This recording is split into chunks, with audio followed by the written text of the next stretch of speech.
La rivière Camopi et le fleuve Oyapock sont sortis de leur lit depuis 2 semaines. La pluie ne s'arrête pas de tomber dans le bourg de Camopi. Cette situation a provoqué de fortes inondations à plusieurs endroits. La CTG prévoit d'envoyer près de 7 tonnes de produits de première nécessité demain. Pierre Tréfou. L'eau est montée jusqu'au feuillage des arbres à Camopi. Depuis 2 semaines, la pluie ne s'est pas arrêtée et le dispensaire a dû être déménagé. Une habitante nous raconte. Tous les villages qui sont au bord de la rivière, ils sont inondés.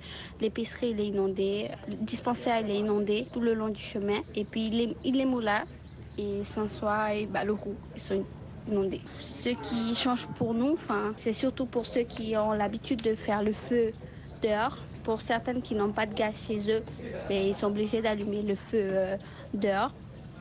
Et pour ceux qui font le manioc, pour faire à manger, c'est ce qui fait un peu la difficulté. Mais sinon, après, ça va. Espérons que l'eau y parte pour qu'on puisse reprendre nos activités. La rivière Camopi et le fleuve Oyapock sont sortis de leur lit. Du côté brésilien, à Villa Brasilia, la crue a aussi inondé les habitations. Chez Claire Montigny, professeure au collège de Camopi, l'eau a complètement envahi sa maison. C'est parti mon kiki. C'est parti mon kiki. Le fleuve est rentré dans toutes les maisons. Plus aucune limite. On ne sait plus où sont les jardins, où est le fleuve. Là, si je descends dans le jardin, j'ai de l'eau jusqu'à la taille. Des habitants ont dû quitter leur maison submergée pour se réfugier ailleurs. Certains ont tout perdu dans ces inondations. Un pont aérien sera mis en place en début de semaine pour leur apporter de l'aide. Depuis les airs, nous ne pouvons que constater l'ampleur des dégâts. Le centre de soins submergé a dû être déménagé dans le collège de Camopi. La mairie avait proposé un premier lieu dans lequel il n'y avait pas de branchement électrique. Donc immédiatement, on a proposé le collège. Oui, c'est surtout l'équipe du centre de santé qui a tout effectué très rapidement. Les médecins et les infirmiers ont fait un travail magnifique.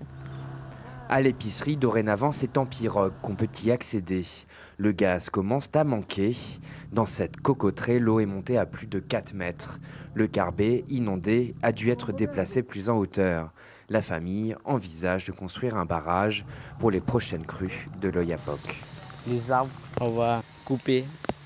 On va mettre bien notre baraque là. Puis on va aller à la bâtie là-bas. Notre la bâtie, c'est là-bas. Et on va prendre des maillots et on va mettre. Un phénomène qui a lieu tous les 7 ans selon les habitants. Mais la dernière crue remonte en 2015. Ça n'a pas arrivé 7 ans.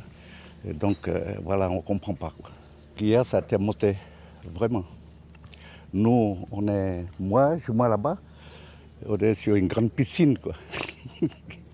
La crue a surpris, faute de système d'alerte ou de prévention sur l'Oyapock. Selon la station hydrométrique de Saint-Georges, l'eau est montée à plus de 4,50 m.